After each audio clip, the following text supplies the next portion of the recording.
Good morning, traders. Nick Mastrandrea with Market Tea Leaves here to bring you our daily market buys video for Thursday, May 15th.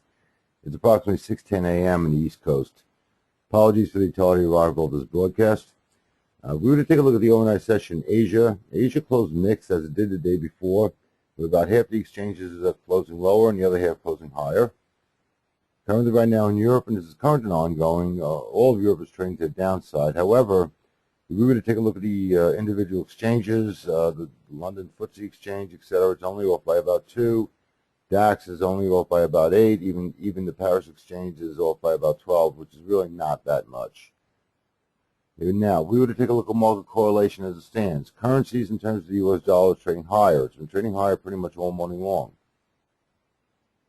Energies in terms of crude is trading lower. It's been trading lower pretty much all morning long. There is correlation as of this writing between the U.S. dollar and crude.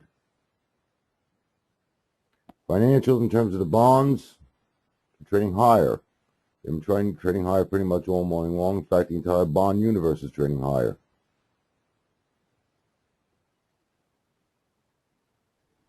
Indices in terms of the S&P, it's off by about 5 ticks.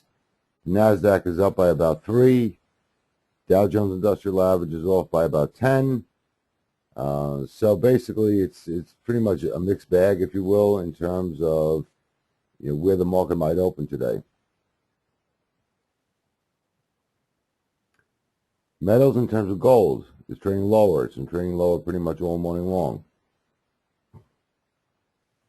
Now, we were to take a look at the news items that are on the economic calendar today for the U.S. markets. Today we have a virtual tsunami of reports, if you will. I mean, we've got about 11 different economic reports, most of which are considered to be major.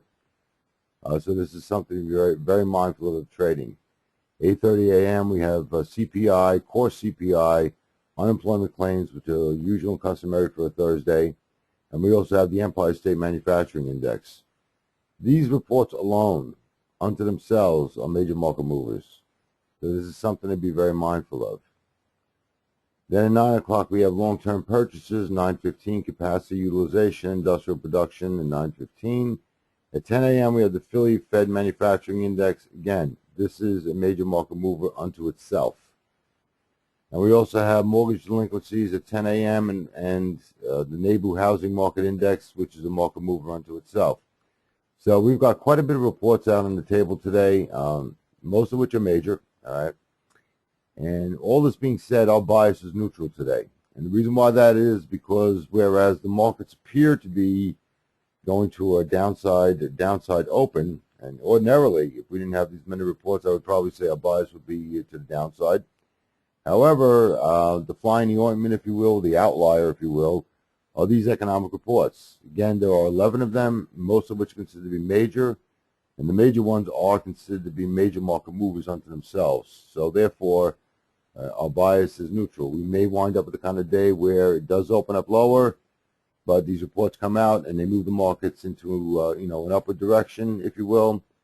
So we could be dealing with something like we were dealing with on Tuesday, whereby we have a sideways market. Obviously, time will tell if that is correct.